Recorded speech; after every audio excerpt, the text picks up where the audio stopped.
Okay, strap in everyone, because today we are going deep into AI art generation. It seems like everywhere you look now, It's true. people are talking about it. And we've gotten a ton of research from you all about AI art. It's really fascinating stuff. So it seems like AI isn't just creating images now, it's making art. And it's good. And some would even say it's getting like eerily good. Yeah. Like so good that it's winning art competitions and being displayed in galleries and even selling for thousands of dollars. Right. And it's even causing a lot of debate about what even constitutes art these days. Yeah, what even is art? Exactly. So for those of us who haven't been following every twist and turn, can we get like a super quick rundown of how this tech actually works? Yeah, of course. And we're talking about tools like DALL-E and Stable Diffusion, right? Right. Those are two of the big ones, yeah. So how do they work?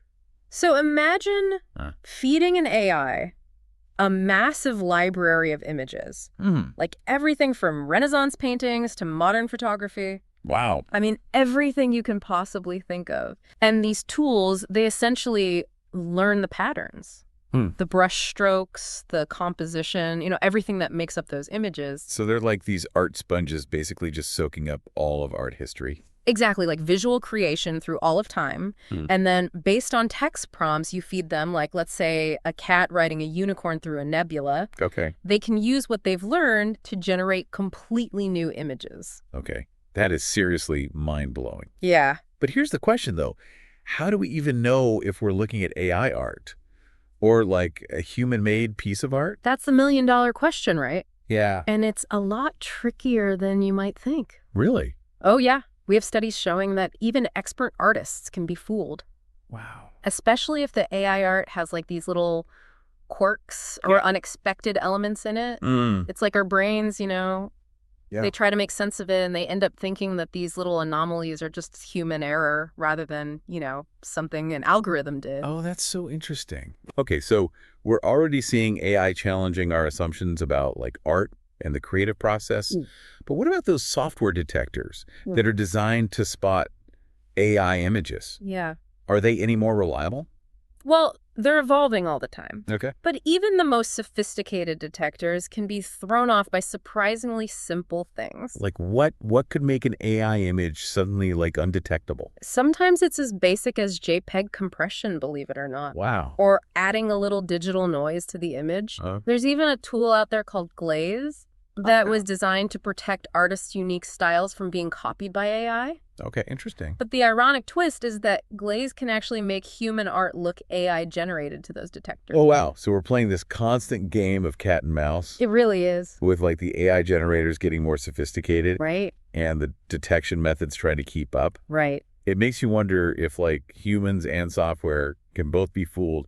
Is there any foolproof way to tell the difference between real and artificial art? Well, that's where things get really interesting. Okay. Because despite these challenges, research has shown that the human eye can still pick up on the subtle details that AI often misses. Oh, really? Yeah, there's like a certain level of nuance and intentionality that just seems to be uniquely human, at least for now. So it's like one of those spot the difference puzzles? Exactly. But for like art connoisseurs. Right. So what kind of details are we talking about here? What gives away the AI? Think about like inconsistent lighting. Okay. On a subject's eyes, in a portrait, or hair, flowing in physically impossible directions. Like a human artist would know not to make those mistakes, but AI might not always catch them. So AI art can sometimes be too perfect? Yeah. Like it's lacking those imperfections that come with being human? Right. It lacks the inconsistencies of human creation. Okay, so AI art is too clean. You could say that, yeah. Like too smooth. A lot of people describe it as being too clean or lacking that variety and intentionality of human detail. And AI can struggle to capture those subtleties of expression, the emotions, the imperfections that make human art so captivating. That makes sense. Yeah. Well, this brings up another question then. How are artists themselves reacting to this like tidal wave of AI art? Are they embracing it? Are they fighting it? Or like somewhere in between? It's kind of a mixed bag. Okay. Which makes sense given like the potential of AI art and also all the concerns. Right. Some artists see it as a powerful new tool, and they use it for inspiration or to speed up their workflow or even to explore new creative territory. So they're using it more like a collaborator. Exactly. Like pushing the boundaries of what's possible. That's right. But I imagine there are some anxieties too. Oh, yeah, definitely. Especially around copyright. Right. and like the potential devaluation of human skill. Of course, because if anyone can create a masterpiece with just a few clicks, what happens to the value of art that was created through years of, dedicated practice and training? That's a huge question, and it raises like a lot of ethical concerns about the future of creativity in the art market. It really does. I've even heard of artists going to like extreme lengths to prove their work is human-made. Oh, yeah, it's true. What are they doing? Some artists are like incorporating time lapses of their process. Oh, wow. Or they'll include work-in-progress shots in their portfolios, almost like a digital signature.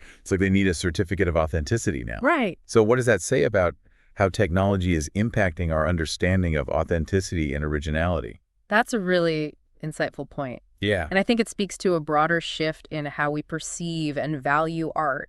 In a world where the lines between human and machine creativity are getting blurrier and blurrier. Yeah, it's getting harder and harder to tell the difference. It really is. And that's just one piece of the puzzle, because this whole concept of AI art also has huge implications for the accessibility of art creation in general. The tools like DALL-E are making it possible for anyone, regardless of skill level, to generate images and experiment with artistic ideas. Right, like it's never been easier to create art. So it's democratizing art in a way that we've never seen before. Yeah, it really is. It raises questions about like who gets to be considered an artist and what defines artistic skill in the age of AI and what happens to traditional gatekeepers in the art world. All valid questions. Yeah, so we're almost at the end of part 1 of this deep dive. So before we continue, do you have any like concluding thoughts for our listeners? Sure. What should they be thinking about as we move into the next part? I think the key takeaway here is that AI art is not just a fad. Okay. It's a fundamental shift in the creative landscape, and it's forcing us to rethink our assumptions about art technology and even what it means to be human in a world where machines can create. So it's not just about the art itself. No, it's much bigger than that. It's about how we see ourselves. Exactly, and this is just the beginning. Right. The technology is evolving at an incredible pace. So as we move forward, it's not just about whether we can tell real from fake. Right. It's about grappling with the broader implications of AI on the future of art creativity and the human experience itself. I think that's a great way to put it. But for now, we'll have to leave it there. We'll be back shortly with part 2 of this deep dive into AI art generation. Looking forward to it.